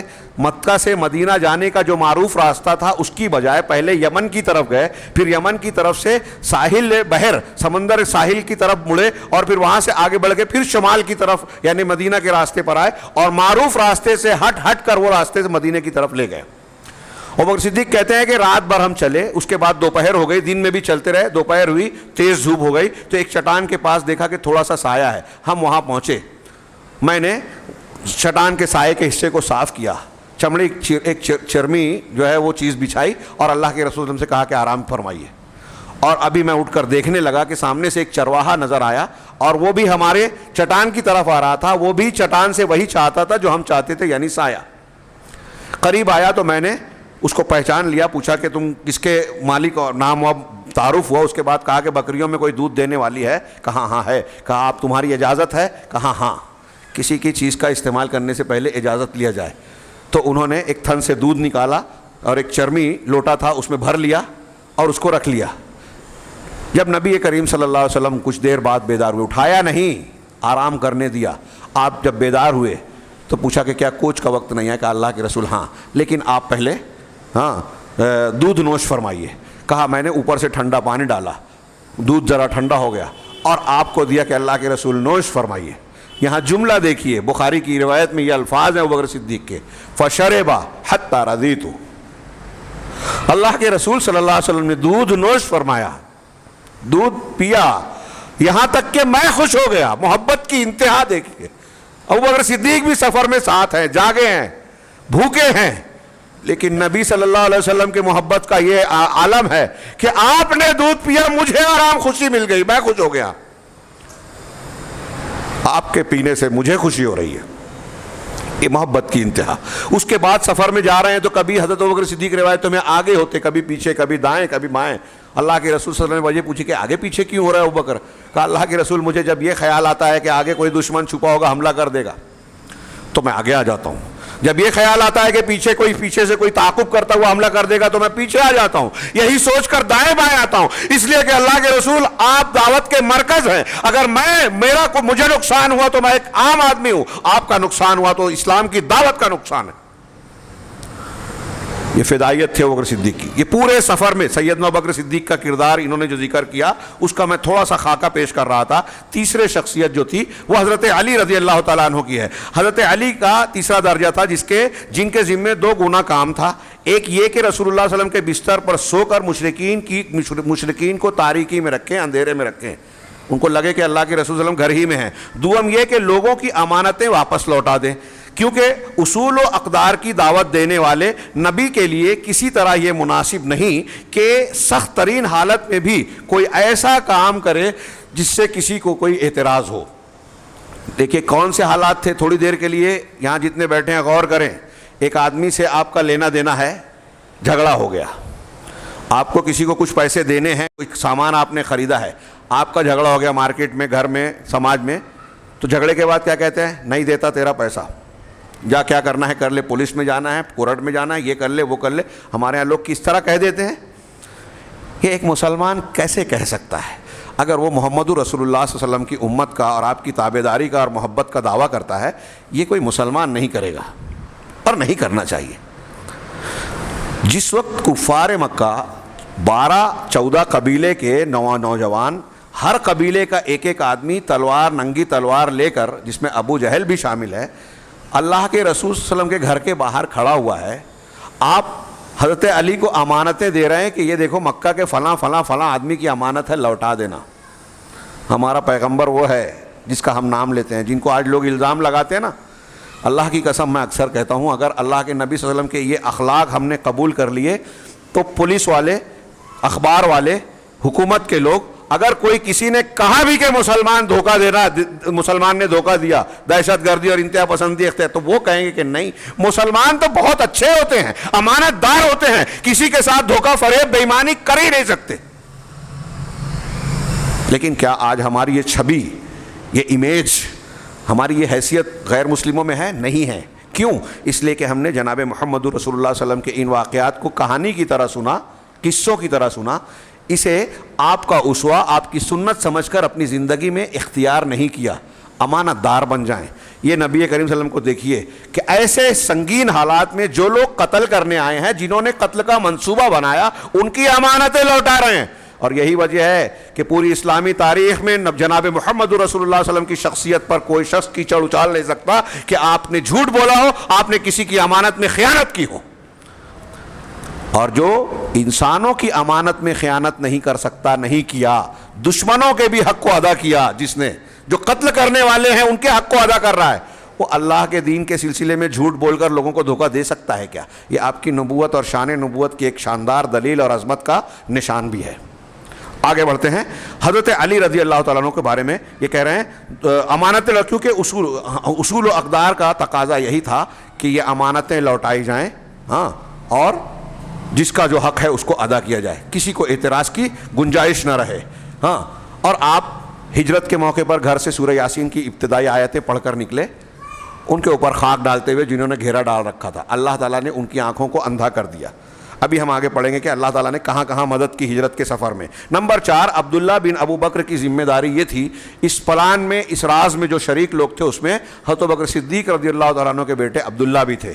ان کی ذمہ داری کیا تھی کہ قریش کے منصوبوں کو اولین فرصت میں نبی صلی اللہ علیہ وسلم اور ابو بکر صدیق تک پہنچائیں.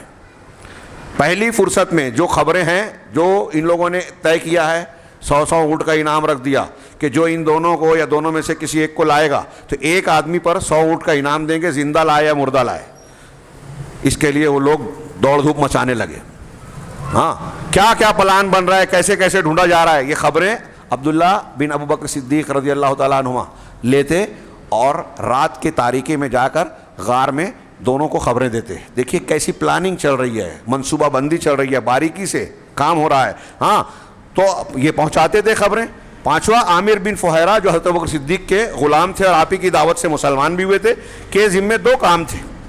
عامر بن فہیرہ کے بھی دو کام تھے. اول یہ کہ غار کے پاس بکریاں لے آئے.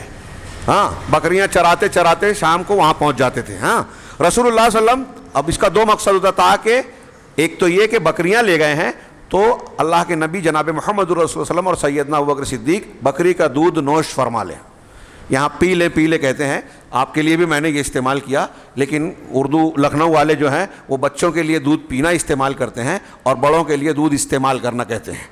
تو اللہ کے نبی صلی اللہ علیہ وسلم اور ابوبکر صدیق رضی اللہ عنہ نے دودھ استعمال کر لے، اس لیے عامر بن فہیرہ بکریوں کو لے جاتے تھے. دوسرا کام یہ ہوتا تھا ان کا کہ جب رات میں عبداللہ بن ابوبکر صدیق وہاں سے لوٹ جائیں خبریں دینے کے بعد، صبح ہونے سے پہلے وہ مکہ پہنچ جاتے تھے اور وہاں گھر میں اس طرح اٹھتے تھے کہ لوگوں کو لگتا تھا کہ رات بھر وہ گھر ہی میں تھے.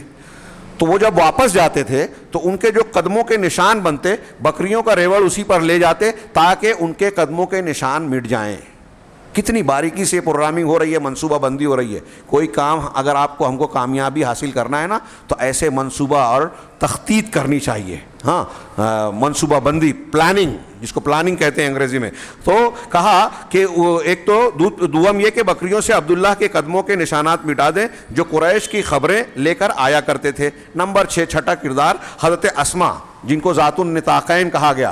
ہجرت کے لیے نکلنے کے وقت جب سامان کو توشہ باندھنے کے لیے کوئی چیز نہ ملی تو اپنے دوپٹے کا 2 ٹکڑا کیا اور اس سے ایک سے باندھ دیا اور ایک اوڑھ لیا، اسی لیے ذات النطاقین کہتے ہیں. ہاں کا کام تھا کہ کھانا اور توشہ لے آئیں. ابوبکر صدیق رضی اللہ تعالیٰ عنہ کا گھرانہ دیکھیے اس پورے ہجرت میں شریک راز بھی ہے اور خدمت گار بھی ہے. پریشانیاں مصیبتیں اٹھا رہا ہے، قربانیاں دے رہا ہے. ہاں بڑی بیٹی تھی تو یہ کھانا تیار کرتی تھی، عبداللہ پہنچاتے تھے، اب عامر بن فہیرہ اور خبریں بھی دیتے تھے اور عامر بن فہیرہ ان نشانات کو مٹاتے بھی تھے. 7ویں نمبر پر 7واں کردار عبداللہ بن اریقط سفر میں رہنما تھے. میں نے ان کے بارے میں بتایا کہ یہ اس وقت تک مسلمان نہیں ہوئے تھے. ہاں ان کی اصل مہم 3 دن بعد شروع ہوئی. ہاں جب یہ یقین ہو گیا کہ ہجرت کامیاب ہے، یہ ذمہ داری بھی اہم تھی. ہاں ہجرت کامیاب ہے، یہ ذمہ داری بہت اہم تھی، راستے کی رہنمائی کرنا. یہاں میں نے اس کتاب کو اسی لیے لیا کہ اب انہوں نے بات کو سمیٹ کر ایک پیراگراف میں جو باتیں کی، اگر میں اس کو اپنے طور سے بیان کروں تو وہ کئی صفحہ ہو جائے گا. لہذا یہ ان کی اگلے پیراگراف کو بہت غور سے سنیے کہ ہجرت کے اس تاریخی سفر میں رسول اللہ صلی اللہ علیہ وسلم نے تمام احتیاطی تدابیر کی. ہجرت کے سفر کے جو اسباق ہیں، عبرت و نصیحت کے پہلو ہیں، اس میں ایک یہ بھی ہے کہ ایک طرف تو ہم اللہ سے دعا کریں، ہم کو اللہ کی مدد ملتی ہے، ایک طرف اللہ سے دعا کریں، لیکن دعا ہی پر صرف اکتفا نہ کیا جائے. یہ اللہ کے رسول نمونہ پیش کر رہے ہیں کہ دعا کرنے کے ساتھ ساتھ جو اسباب ہیں اس پر بھی عمل کیا جائے. اللہ پر توکل کا یہ مطلب نہیں ہے کہ آپ خانقاہ میں بیٹھ کر سبحان اللہ، الحمدللہ، لا الہ الا اللہ یا پیر صاحب کے بتائے ہوئے ورد کو پڑھتے رہیں تو لوگ جو ہے کھانا آپ کو پہنچاتے رہیں گے. لگاؤ دم مٹے گم، کمائے دنیا کھائیں ہم، یہ والا نعرہ اسلام کا نہیں ہے. یہ جو ہے دوسروں کا مال ناجائز طریقے سے کھانے والے، ہاں کیا بولیں اس کو، یعنی دوسروں کے ٹکڑوں پر پڑنے والوں کا لوگ ہے. اسلام وقار سکھاتا ہے، عزت سکھاتا ہے. تو توکل کا یہ معنی نہیں ہے کہ آپ ہاتھ پر ہاتھ رکھ کر بیٹھ جائیں اور کامیابی کی امید کریں. نہیں، ایک طرف اللہ سے دعا بھی کریں، دوسری طرف اسباب کو اختیار کریں، قربانی دیں، محنت کریں. کامیابی جن راستوں سے ملتی ہے ان راستوں کو اختیار کریں، اس کے بعد اللہ تبارک و تعالیٰ سے مانگے، اللہ کامیابی ضرور دے گا.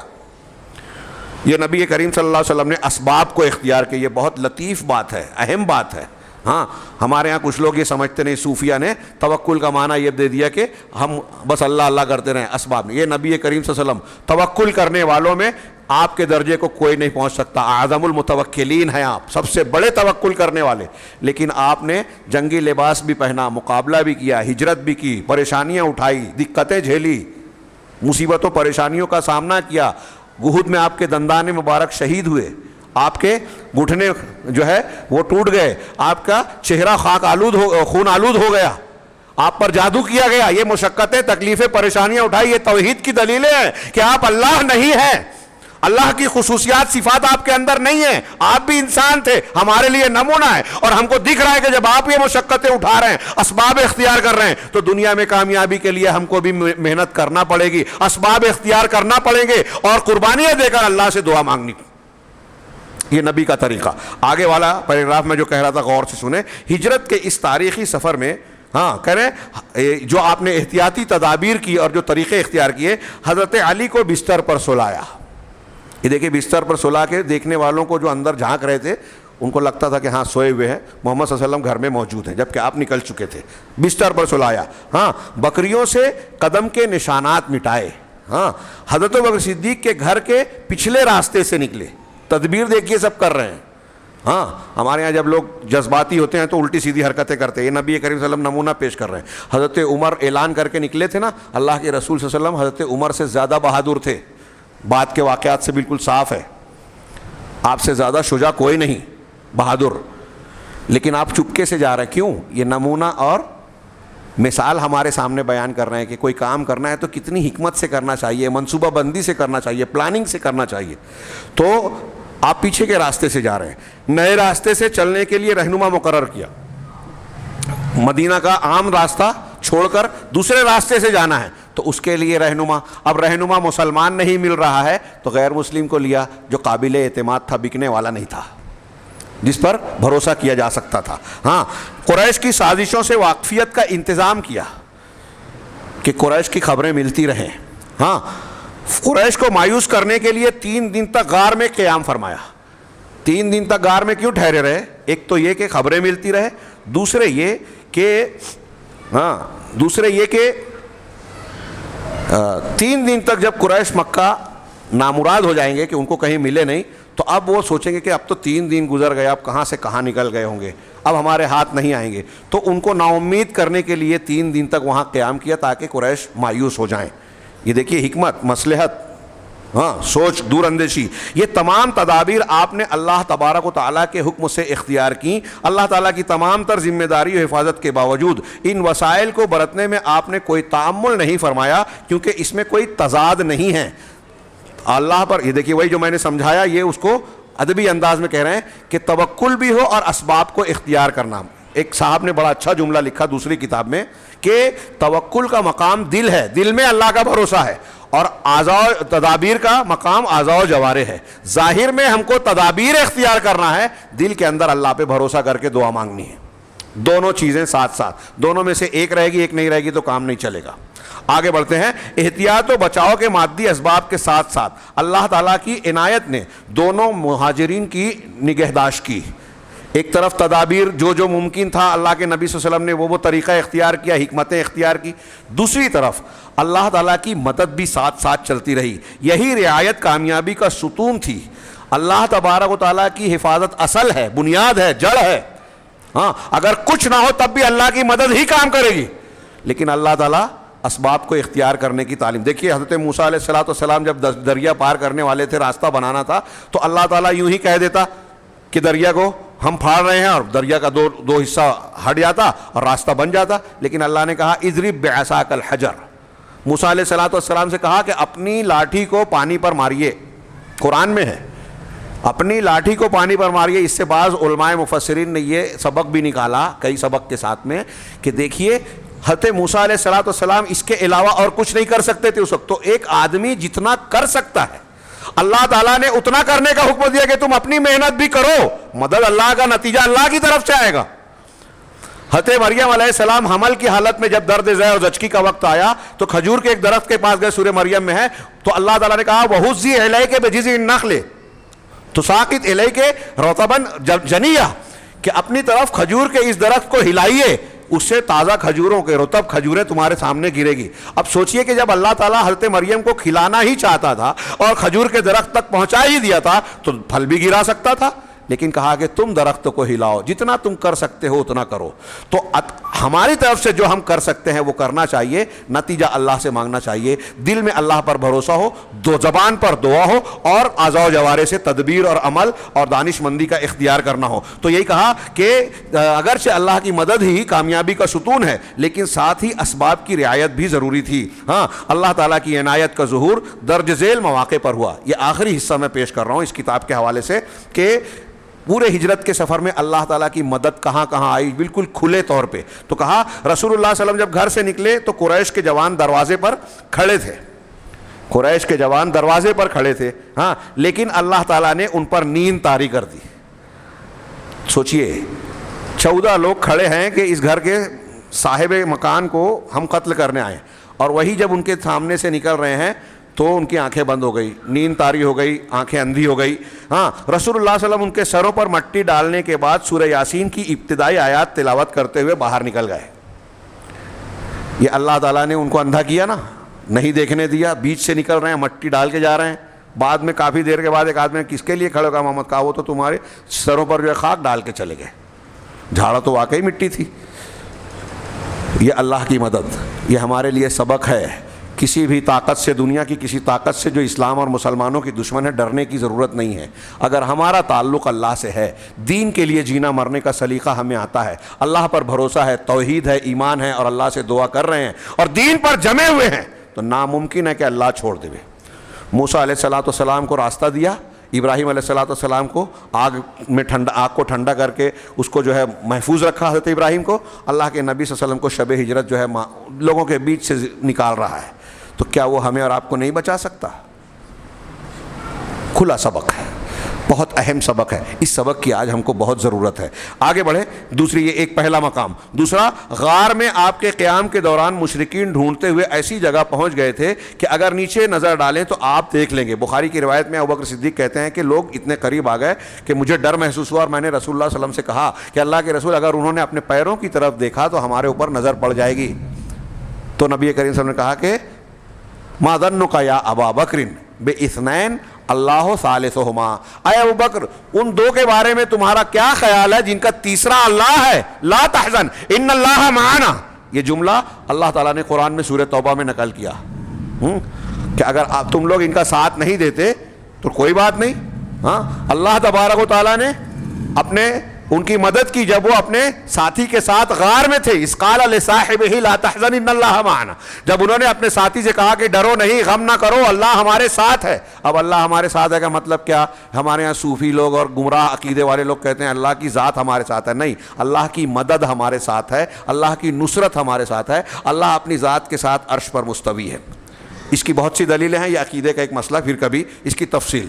تو اللہ ہمارے ساتھ ہے، یعنی اس کی مدد ساتھ ہے. اب اگر آپ کہیں کہ اللہ ہر جگہ ہے، تو اللہ جس طرح ابوبکر صدیق عمر اللہ کے رسول کے ساتھ تھا، ویسے تو ان ڈھونڈنے والے مشرکین کے ساتھ بھی تھا. وہ بھی اللہ کے علم میں تھے، یہ بھی اللہ کے علم میں تھے. لیکن اللہ کیا چیز تھی جو ابوبکر صدیق اور اللہ کے رسول صلی اللہ علیہ وسلم کے ساتھ تھی، ان کے ساتھ نہیں تھی؟ وہ اللہ کی مدد ہے. علم دونوں کو تھا، گھراؤ قدرت دونوں اللہ کی قدرت اور گھراؤ نے ان دونوں کو گھیر رکھا تھا. لیکن اللہ اپنے نیک بندوں کی مدد کرتا ہے. تو اللہ تعالیٰ مدد اور نصرت کے ساتھ ہمارے ساتھ ہے. یہ وہی جملہ تھا. ہاں، حضرت موسیٰ نے جب قوم نے کہا کہ ارے فرعون کا لشکر تو آ گیا ہے، موسیٰ ہم گھیر لیے گئے. ہاں، قرآن نے اس کو ذکر کیا ہاں کہ انا لمدرکون، کہ ہم کو گھیر لیے گئے. حضرت موسیٰ نے کہا کلا، ہرگز نہیں، انا معی ربی سیہدین، میرے ساتھ میرا رب ہے جو مجھے راستہ دکھائے گا، راستہ دے گا. میرے ساتھ میرا رب ہے. نبی صلی اللہ علیہ وسلم نے کہا کہ ہمارے ساتھ اللہ ہے. یہ یقین اگر ہمیں حاصل ہو جائے کہ ہر حالت میں اللہ ہمارے ساتھ ہے، ہم جب نیک ہوں گے، توحید والے ہوں گے، دین پر عمل کرنے والے ہوں گے، تو ہمیں یہ یقین ملے گا کہ اللہ ہمارے ساتھ ہے. اور جب اللہ ہمارے ساتھ ہوگا تو وقت کی کوئی سپر پاور ہو، حکومت ہو، پولیس ہو، کوئی محکمہ ہو، ہمارے خلاف جائے کچھ نہیں بگاڑ سکے گا. آگے بڑھتے ہیں. غار میں آپ کے قیام کے دوران، ہاں تو اگر نیچے نظر ڈالیں تو وہ آپ کو دیکھیں، لیکن تحفظ کا مزید انتظام یہ ہوا. اب انہوں نے ذکر کیا، عبدالحلیم اویس صاحب نے بھی پتہ نہیں کیسے، کہ دروازے پر مکڑی نے جالا تن دیا، کبوتری نے انڈے دے دیا اور درخت کی ٹہنیاں لٹک آئیں. اس کو دیکھ کر مشرکین کو لگا کہ اگر یہاں کوئی گیا ہوتا تو یہ جالے ٹوٹ جاتے. علامہ ناصرالدین البانی نے بڑی شدت سے اسے رد کیا اور کہا کہ یہ روایت قطعی طور پر ثابت صحیح نہیں ہے، مکڑی کے جالا تننے والی. اگرچہ سیرت کی کتابوں میں اور لوگ واقعہ ہجرت کو بیان کرنے والے اس کو بڑے شد و مت سے بیان کرتے ہیں، علماء بھی بیان کرتے ہیں، لیکن علامہ البانی رحمہ اللہ نے اس کا رد کیا کہ یہ روایت ثابت اور صحیح نہیں ہے. آگے ہم بڑھتے ہیں. ہاں، قریش کے انعام کا لالچ سامنے لے کر سراقہ بن مالک نے آپ کا تعاقب کیا اور قریب بھی پہنچا، لیکن کچھ نہ کر سکا. واقعہ یہ ہوا کہ جب قریب پہنچا تو اس کے گھوڑے کے اگلے پیر دھنس گئے، وہ خود گھوڑے کے نیچے گر گیا، پھر سے اٹھا، پھر سے ایسا کیا. اس کے واقعے کی تفصیل آپ پڑھیں گے کہ اس نے شگون کے تیر نکالے اور وہاں سے چلا، پیچھے سایہ دیکھا تھا اور پھر آپ پیچھے پیچھے گیا ساحل کی طرف. کسی نے آ کے خبر دی، اس کو مطمئن کر دیا اور 100 اونٹ کے لالچ میں خود ہی اکیلا نکل گیا. اور جب قریب پہنچ گیا تو گھوڑے کے پیر دھسے. ہاں، گر گیا, پھر سے اٹھا, پھر 2-3 مرتبہ ہوا, تو سمجھ گیا کہ یہ اللہ کی طرف سے ہے. اب اللہ کے نبی صلی اللہ علیہ وسلم پورے راستے میں زیادہ تر ذکر اور تلاوت کرتے تھے, ابوبکر صدیق نگرانی کر رہے تھے. تو ابوبکر صدیق نے بتایا, ہاں اللہ کے رسول ٹھہر گئے. سراقہ نے آ کر اپنی جان کی پناہ طلب کی کہ مجھے معاف کر دیجئے, میں سمجھ گیا ہاں کہ اللہ کی طرف سے ہے. تو اللہ کے رسول صلی اللہ علیہ وسلم نے کہا کہ آپ میری طرف سے یہ کھانے پینے کا کچھ سامان ہے, قبول کر لیجئے.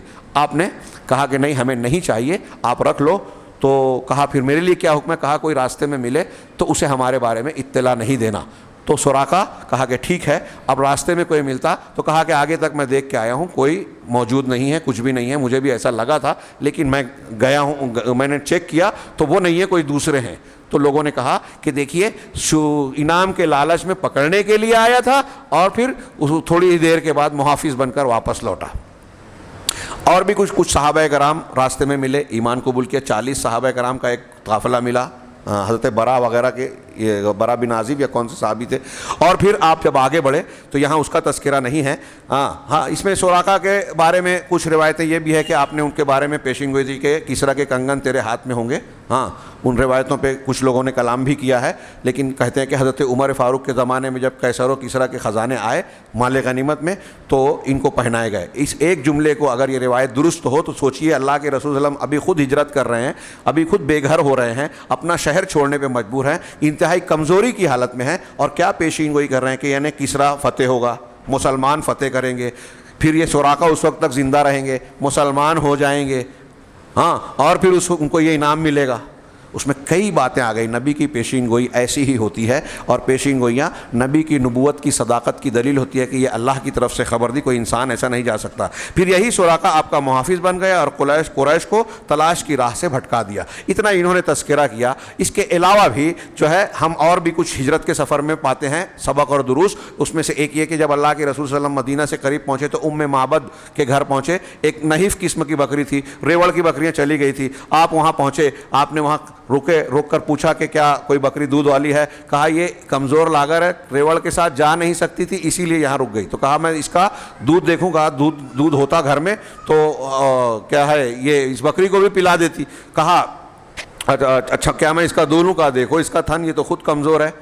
نبی کریم صلی اللہ علیہ وسلم کے معجزے کا وہاں ظہور ہوا. آپ نے دعا پڑھی, اس کے تھن پر ہاتھ پھیرا, دودھ سے بھر گیا. آپ نے برتن منگایا, دودھ دہا, اور پھر اس کے بعد آپ نے وہاں موجود لوگوں کو پیش کیا, ابوبکر صدیق کو اور دوسرے لوگوں کو. تو لوگوں نے کہا نہیں پہلے آپ نوش فرمائیں. تو آپ نے کہا ساقی القوم آخرہم شربن, قوم کو پلانے والا پینے میں سب سے آخر میں ہوتا ہے. سب کو پلا دیا, سب نے سیر ہو کر پیا. اس کے بعد آپ نے نوش جاں فرمایا, اور پھر اس کے بعد اور دودھ بھرا ہوا چھوڑ کر اس کو وہاں سے رخصت ہوئے. ان کے شوہر جب آئے, پوچھا یہ گھر میں دودھ کہاں سے آیا؟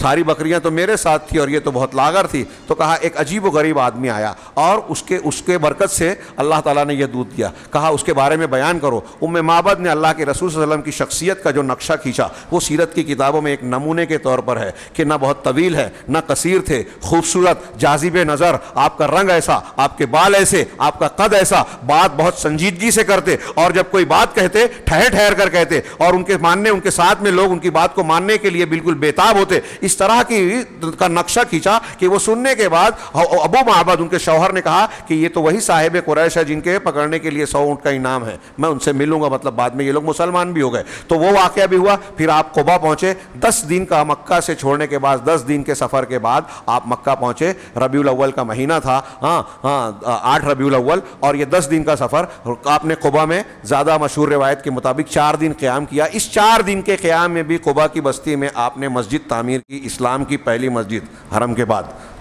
لمسجد اسس علی التقوی کی تفسیر کے مطابق مسجد قبا لوگ کہتے ہیں. قبا کی مسجد تعمیر کی. پھر یہاں سے آپ مدینہ تشریف لے گئے. وہاں بنو نجار میں آپ حضرت ابو ایوب کے گھر ٹھہرے, لیکن اس سب سے پہلے آپ نے جو مسجد نبوی کی داغ بیل ڈالی. 2 یتیموں کے گھر کو خریدا, ان کے گھر وہاں کچھ قبر تھی, اس کو اکھاڑ کر قبر کو دوسری جگہ منتقل کیا. اس سے پتہ چلا کہ جہاں قبر ہو وہاں مسجد نہیں بنائی جائے گی. قبر کو ہٹایا گیا, پھر مسجد بنائی گئی. اللہ کے رسول صلی اللہ علیہ وسلم نے مسجد نبوی, اپنا گھر بنانے سے پہلے مسجد نبوی تعمیر کی. اور مسجد نبوی سے لگ کر پھر اپنے حجرے بنائے جو بعد میں بعض امہات المومنین کے حجروں کی حیثیت سے وہیں موجود تھے. حضرت عائشہ صدیقہ کا حجرہ جس میں آپ مدفون ہیں. یہ ہجرت کا پورا واقعہ اپنے اندر کئی سبق رکھتا ہے کہ اللہ تبارک و تعالیٰ پر بھروسہ کیا جائے, دین کو سب سے زیادہ اہمیت دی جائے, دین کے لیے ساری قربانیاں دی جا سکتی ہے, دین کو کسی چیز کے لیے قربان نہیں کیا جا سکتا. اگر مال چھوٹتا ہے, گھر بار چھوٹتا ہے, وطن چھوٹتا ہے, رشتہ دار چھوٹتے ہیں, چاہے اور ضرورت پڑی تو جان بھی جائے, بچے تو عقیدہ بچے, اسلام بچے. اس طرح میں یہ عرض کرنا چاہتا ہوں کہ ہجرت کا یہ ایک سبق ہم اور آپ یاد کر لیں کہ ہماری سب سے قیمتی چیز اور سرمایہ جو ہے یہ گھر بار دولت پیسہ نہیں ہے, ہمارا عقیدہ ہے. اور اسے لوٹنے کے لیے شیاطین الانس والجن خراب کرنے کی پوری آج کوششیں کر رہے ہیں. ہمیں اپنے اور اپنے بال بچوں کے اس عقیدے کی حفاظت کرنے کا انتظام کرنا چاہیے. دوسری چیز, اللہ تبارک و تعالیٰ پر توکل, بھروسہ, دین کے لیے قربانی دینا, کامیابی کے لیے قربانی دینا. پھر اسی کے ضمن میں یہ جو سابقون الاولون, اللہ کے نبی صلی اللہ علیہ وسلم کے ساتھ آپ کے ساتھ قربانی دینے والے انصار اور مہاجرین, یہ جو صحابہ ہیں دونوں, ان کی قربانیاں, اس لیے ان کا مقام اللہ کے رسول نے فرمایا کہ میرے صحابہ نے ہجرت سے کیا کہتے ہیں فتح سے پہلے سابقون الاولون نے ایک مد اور آدھا مد جو اللہ کے راستے میں خرچ کیا ہے, بعد کے لوگ اگر اس کے مقابلے میں احد پہاڑ کے برابر سونا بھی خرچ کرے تو اس کے برابر نہیں ہو سکتا. سوچیے تھوڑی دیر کے لیے, احد پہاڑ کے برابر سونا کسی کے پاس آ سکتا ہے؟ نہیں آ سکتا. آ گیا تو پورا خرچ کرے گا؟ نہیں کرے گا. اللہ کے رسول کہہ رہے ہیں آ گیا اور خرچ کیا, تب بھی میرے صحابہ جو سابقون الاولون ہیں وہ ایک مد اور آدھا مد, ہاں کلو 1.5 کلو سمجھ لیجئے, ہاں خرچ کر کیا ہے, اس کے درجے کو نہیں. کیوں؟ ان کے خرچ کا جو موقع محل تھا, جو جذبہ تھا, جو حالات تھے, وہ آج اور بعد میں نہیں ہیں. صحابہ کرام کی یہ قربانیاں اس وقت کی نظر آتی ہیں. اس میں اور بھی ہمارے لیے جیسے منصوبہ بندی کو اختیار کرنا, کسی کام کو گہرائی سے کرنا, مسلمانوں پر آپس میں کس طریقے سے ایک دوسرے پر اعتماد اور رازداری کی رعایت ہونی چاہیے, ایسے اور بھی بہت سے اسباق ہیں. محرم الحرام کے آغاز کے وقت ہمیں جس واقعے کو یاد کرنا چاہیے, ایک حضرت موسیٰ علیہ السلام کا عاشورہ کے موقع پر, اور دوسرا ہجرت کے واقعے کو, ہجرت کی تفصیلات کو. میں نے کچھ باتیں بیان کی, بہت سی باتیں, بہت سے پہلو وہ چھوٹ گئے ہیں, پھر بھی وقت زیادہ ہو گیا. میں تمام لوگوں سے گزارش کروں گا اپنے گھروں میں اللہ کے نبی صلی اللہ علیہ وسلم کی سیرت کی کم سے کم 2 یا 3 معتبر کتابیں رکھیں اور بہت ہی توجہ کے ساتھ خود پڑھیں. اپنی خواتین اور بچوں کو ان کو پڑھائیں, اور جو پڑھ نہیں سکتا اس کو سنائیں, لیکن سیرت رسول ضرور پڑھائیں. ہاں, اس سے آپ کی دل کو زندگی ملے گی, آپ کے گھر میں اصلاح ہوگی, برکت ہوگی, اور ہمارے بہت ساری وہ چیزیں جو آج ہم نے چھوڑ رکھی ہیں وہ ہمارے گھروں میں تازہ ہوگی. اللہ تعالیٰ سے دعا ہے کہ ہمیں صحیح دین کو سیکھنے, سمجھنے اور پھر اس پر عمل کرنے کی توفیق عطا فرمائے, اور اس کی برکت سے دنیا اور آخرت میں کامیابیوں سے نوازے. وآخر دعوانا ان الحمد للہ رب العالمین, وصلی اللہ علی نبینا محمد.